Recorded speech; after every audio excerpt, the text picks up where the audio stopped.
నమస్తే, welcome to Vishwam TV. గత 3-4 గంటలుగా SIT అధికారులు కేటీఆర్ని విచారిస్తున్నారు ఫోన్ ట్యాపింగ్ అంశంలో. మాట్లాడితే నాతో పాటు సీతాఫల్ మండి కార్పొరేటర్ సామల హేమ ఉన్నారు. మేడం చెప్పండి, సిట్ అధికారులు కేటీఆర్కి నోటీసులు ఇవ్వడాన్ని మీరు ఎట్లా చూస్తారు? ఇది ఫస్ట్ టైం కాదు, ఆల్మోస్ట్ 2 years నుంచి ఏదో ఒక అంశం తీసుకొని వచ్చి నోటీస్ పేర్ల మీద టైం పాస్ చేస్తున్నారు. ఆల్మోస్ట్ లాస్ట్ టైం కూడా ఈ ఫార్ములా రేస్ అన్నారు, కాళేశ్వరం అన్నారు, ప్లస్ ఇప్పుడు ఫోన్ ట్యాపింగ్ అంటున్నారు. ఏదో ఒక డైవర్షన్ టాక్టిక్స్ తీసుకుంటా రేవంత్ రెడ్డి గారు టైం పాస్ కార్యక్రమాలు చేస్తున్నారు. ఇప్పటిదాకా ఆల్మోస్ట్ 2 years అయింది కదా, మరి ఇప్పటిదాకా ఒక్క ఆధారం కూడా ఎందుకు ఫోన్ ట్యాపింగ్ లో వాళ్ళు చూపించలేకపోయినారు? అధికారికంగా అధికారులు ఎందుకు ఒక ప్రెస్ మీట్ పెట్టి పలానా వ్యక్తుల ఫోన్లు ట్యాప్ అయినాయని వాళ్ళు ఎందుకు చెప్పలేకపోతున్నారు? సో ఇది క్లియర్ గా కనిపిస్తుంది, పొలిటికల్ గా బీఆర్ఎస్ పార్టీని ఇబ్బంది పెట్టి వారు ప్రజా సమస్యల మీద పోరాడకుండా ఉండడానికి, ప్లస్ కాంగ్రెస్ పార్టీని ప్రశ్నించకుండా ఉండడానికి ఇట్లాంటి సిట్ పేరు మీద నోటీసులు ఇచ్చి కాలయాపన చేస్తున్నారు. ఇప్పుడు మనకి తెలుసు మున్సిపల్ ఎలక్షన్స్ వస్తున్నాయి. ఆ మున్సిపల్ ఎలక్షన్స్ లో బీఆర్ఎస్ పార్టీ పాత్ర ఉండొద్దు అండ్ వారు ప్రజలలో ఉండొద్దు, కాంగ్రెస్ పార్టీని ప్రశ్నించొద్దు అని చెప్పేసి ఇది ఒక అంశం. దానికంటే ముందు కూడా చాలా సందర్భాలలో కేటీఆర్ గారిని విచారణ పిలిచారు. అప్పుడు ఎటువంటి ఆధారాలు చూపించలేకపోయినారు. కేసీఆర్ గారిని పిలిచారు, హరీష్ రావు గారిని పిలిచారు. వివిధ స్కామ్స్ అయినాయి అని చెప్పేసి చెప్తున్నారే తప్ప ఎక్కడ కూడా దాన్ని నిరూపిస్తలేరు. అంటే ఆధారాలు లేని ఆరోపణలు మాత్రమే చేస్తున్నారు, కానీ దీనికి ఎక్కడ కూడా వ్యాలిడిటీ లేదు అని కనిపిస్తుంది, క్లియర్ గా అర్థమవుతుంది. కానీ అధికారులు ఎవరైతే ప్రణీతరావు కానీ, భుజంగరావు కానీ, అంతకుముందు ప్రభాకర్ రావు కానీ, ఈ అధికారులంతా కూడా సిట్ అధికారుల ముందు మాట్లాడుతూ పెద్ద ఆయన ఉన్నాడు, పెద్ద ఆయన దగ్గర నుంచి మాకు ఆదేశాలు వచ్చాయి, అక్కడ నుంచి చిట్టీలలో పేర్లు వచ్చినాయి కాబట్టి మేము ఫోన్ ట్యాపింగ్ చేసినాము, విన్నాము అని చెప్పారు.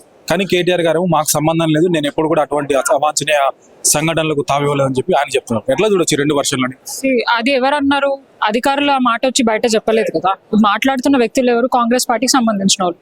వాళ్ళకి ఇన్వెస్టిగేషన్ లో జరిగిన అంశాలు ఎట్లా తెలుస్తాయి? అంటే వాళ్ళు చిట్టీలు రాసిస్తే అప్పుడు వీళ్ళు పోయి ప్రణీత్ రావుని గారిని, శ్రవణ్ రావు గారిని, లేదంటే వివిధ వ్యక్తులను అడుగుతున్నారా? అంటే ఇది అంటే వారు చెప్పింది ఏంటి, సిటీ ఒక గవర్నమెంట్ సంస్థ కాదు, వారు ఒక డిఫరెంట్ ఏజెన్సీ. సో గవర్నమెంట్ కి వాటికి ఎటువంటి లింక్ ఉండదు. సో ఇది మేము మా ఓన్ గా మేము దీన్ని సిట్ వేసి విచారణ చేస్తున్నామని చెప్పడం జరుగుతుంది. సో దానికి వీళ్ళు ప్రతి ఒక్క అంశాన్ని లీక్ ఇచ్చుకుంటా ప్రజలలోకి తీసుకొని వస్తూ ప్రజలను కన్ఫ్యూజ్ చేసే ప్రయత్నం చేస్తున్నారు. అండ్ మా నాయకుడు వర్కింగ్ ప్రెసిడెంట్ గారు హరీష్ రావు గారు క్లియర్ గా చెప్పారు, మేము ఎక్కడ కూడా ఫోన్ ట్యాపింగ్ చేయలేదు, ఏ వ్యక్తుల ఫోన్లు పర్సనల్ గా వినలేదు, ఓన్లీ ప్రభుత్వం పరంగా తెలంగాణ రాష్ట్ర భద్రత గురించి ప్రభుత్వాలు తీసుకునే నిర్ణయాలే తీసుకున్నాం తప్ప ఎక్కడ కూడా దాన్ని మిస్యూజ్ చేయలేదు. అంటే వారు కూడా దీన్ని చేసినామని చెప్పి ఎక్కడ అనలేదు. అంటే ఇప్పుడు వారే అంటున్నారు కొన్ని సందర్భాల్లో సిట్ అనేది ఒక గవర్నమెంట్ కి సంబంధించి కాదు, మేము వేసింది కాదు అని చెప్పేసి. మరి సిట్ కి గవర్నమెంట్ కి సంబంధం లేనప్పుడు ఒక ఫోన్ ట్యాపింగ్ అంశము ఒక మాజీ మంత్రి ఎట్లా చేస్తారనేది క్వశ్చన్. సో ఆ ఆరోపణలు అన్ని ఏదైతే చేస్తున్నారో దానికి ఎక్కడా కూడా ఎవిడెన్సెస్ లేదు, కేవలము టైంపాస్ రాజకీయాలు చేసుకుంటా ప్రజలని మభ్యపెట్టే ప్రయత్నమే చేస్తారు. వారు ఇస్తా అన్న గ్యారంటీలు ఇవ్వట్లేదు కాబట్టి బీఆర్ఎస్ పార్టీ ప్రశ్నిస్తుంది కాబట్టి దానిని సమాధానం చెప్పలేక మా మీద దాడికి ప్రయత్నం చేస్తున్నారు. ఫైనల్ గా కల్వకుంట్ల కవిత కూడా మాట్లాడుతూ నా ఫోన్ ట్యాప్ అయింది, నా ఫోన్ ట్యాప్ అవ్వడమే కాదు ఇంటర్వ్యూ కూడా ఫోన్ ట్యాప్ చేశారు ఈ దుర్మార్గులు అనేటువంటి వ్యాఖ్యలు చేస్తారు. వీటిని ఎట్లా చూడొచ్చు? వాళ్ళ ఫోన్ ట్యాప్ కాకపోతే స్వయంగా కవిత వచ్చి ఎందుకు మాట్లాడారు? ఇప్పుడు కవితక్క గారు ఆరోపణ చేసిన దానికి కూడా ఏదైనా ఆధారాలు ఉండి అధికారులకి, పోలీస్ డిపార్ట్మెంట్ కి కంప్లైంట్ ఇవ్వచ్చు. ఇప్పుడు దాకా వాళ్ళు ఎందుకు కంప్లైంట్ ఇవ్వలేదు అనేది క్వశ్చన్. నిజంగా ఉన్నాయి అని అంటే ఇవ్వండి, మీకు పోలీస్ శాఖనే చెప్తారు కదా, ఎవరైనా ఉంటే మా దగ్గరకు వచ్చి కంప్లైంట్ ఇవ్వండి. మీడియా పరంగా చెప్పడం ఎందుకు ఇవన్నీ?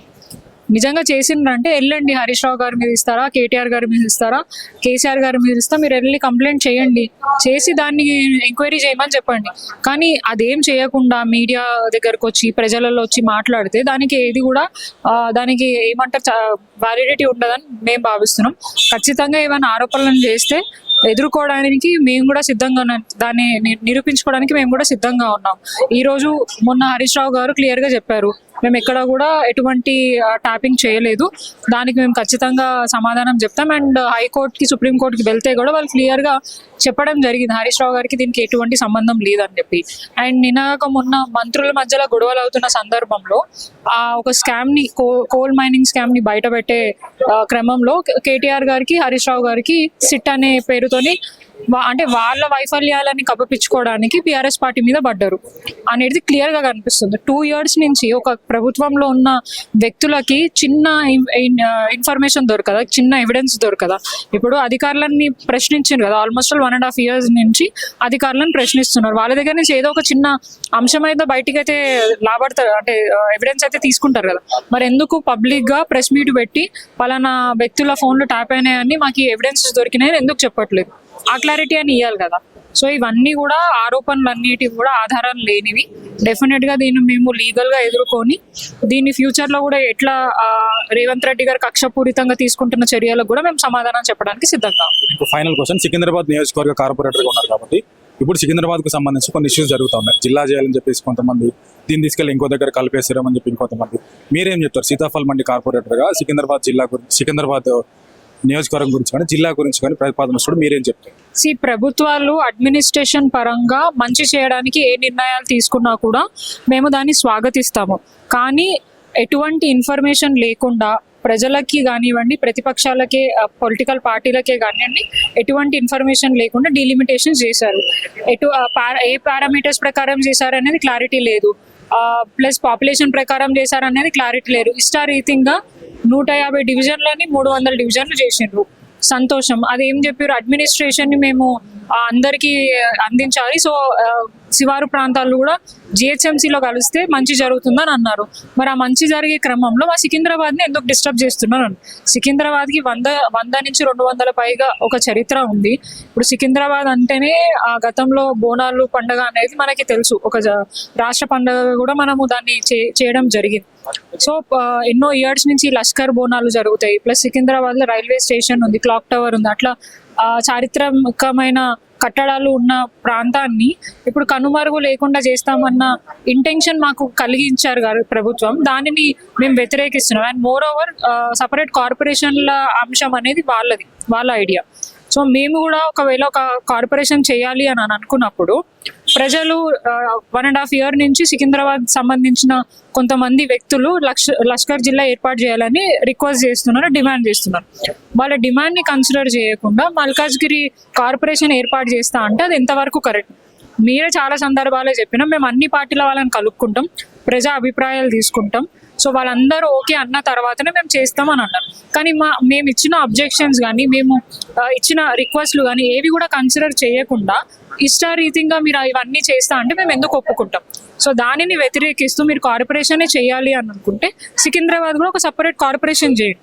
ఇప్పుడు హైదరాబాద్ అనేది జంట నగరాలు, ట్విన్ సిటీస్ అంటారు, హైదరాబాద్, సికింద్రాబాద్. సో హైదరాబాద్ లోనే మీరు సికింద్రాబాద్, గతంలో మళ్ళీ బీఆర్ఎస్ చేయలేదు అని అంటే 10 సంవత్సరాల పాటు ఆ ప్రతిపాదన రాలేదు. ఇప్పుడు వచ్చింది కాబట్టి మేము ఆ డిమాండ్ని ముందుకు తీసుకెళ్తున్నాం.